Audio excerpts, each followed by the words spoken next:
ओम श्री साईराम. ओम श्री साई सकल तत्व बोधकाय नमः. सर्व ज्ञानांचे सारभूत तत्व उपदेशणाऱ्या श्री साईंना आमचा नमस्कार असो. एका उन्हाळ्यात स्वामी कोडायकॅनल येथे गेले होते. त्यांच्या समवेत मोजकेच विद्यार्थी, शिक्षक व भक्त होते.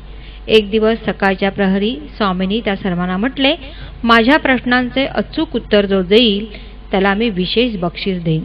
हे ऐकताच सर्वांमध्ये, विशेषतः विद्यार्थ्यांमध्ये हर्षोल्लासाचे उल्हासाचे वातावरण पसरले. स्वामी म्हणाले, मी कोण आहे? बहुतेक विद्यार्थी एक सुरात ओरडले, देव. स्वामी म्हणाले, बरोबर नाही. एक विद्यार्थी म्हणाला, शिवशक्ती स्वरूप. स्वामी म्हणाले, बरोबर नाही. दुसरा विद्यार्थी म्हणाला, श्रीकृष्णच पुन्हा आले आहेत. स्वामी हसून म्हणाले, बरोबर नाही. एक भक्त म्हणाला, सर्व देवता स्वरूप. स्वामी म्हणाले, बरोबर नाही. यावर सर्वजण म्हणाले, स्वामी कृपा करून आम्हाला सांगा, तुम्ही कोण आहात?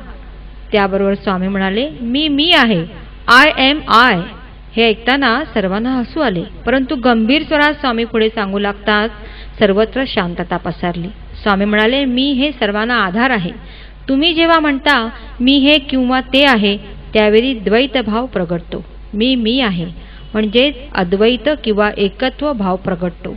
मी जो अनेक नावाने ओळखला जातो तो देव, आत्मा, ब्रह्मन, श्रीकृष्ण, श्रीराम, श्रीव, अल्लाह किंवा येशू हेच अंतिम सत्य आहे. सर्व ज्ञानांचे सारभूत तत्व उपदेशणाऱ्या स्वामींच्या अनेक भक्तांमध्ये विश्वविख्यात क्रिकेटपटू सुनील गावस्कर हे आहेत.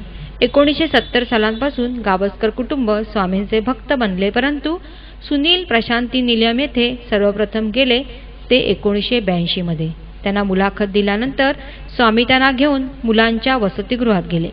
सर्व विद्यार्थी प्रार्थना सभागृहात उपस्थित होते. स्वामींनी सुनीलना स्वतःच्या शेजारी बसून घेतले व म्हणाले, आज बकरी ईद आहे, तेव्हा या सणाचे महत्त्व विद्यार्थ्यांना सांगा. त्यावर सुनील स्वामींना म्हणाले, स्वामी मला इस्लाम, कुराण किंवा बकरी ईद याबद्दल काहीही माहीत नाही, मग मी काय बोलणार?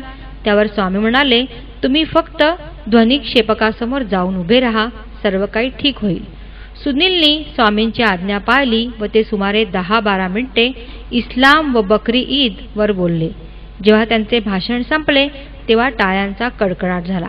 भाषण संपवून जेव्हा ते आपल्या जागेवर परतले तेव्हा स्वामी म्हणाले, मी म्हटलं होतं ना तुम्ही बोलू शकाल. सुनीलने स्वामींसमोर फक्त हात जोडले. आज इतक्या वर्षानंतरही सुनील म्हणतात, मला खरंच काही आठवत नाही मी काय बोललो ते. माझ्या मुखातून स्वामीच बोलले. ओम श्री सत्यसाई नाथार्पणमस्तु.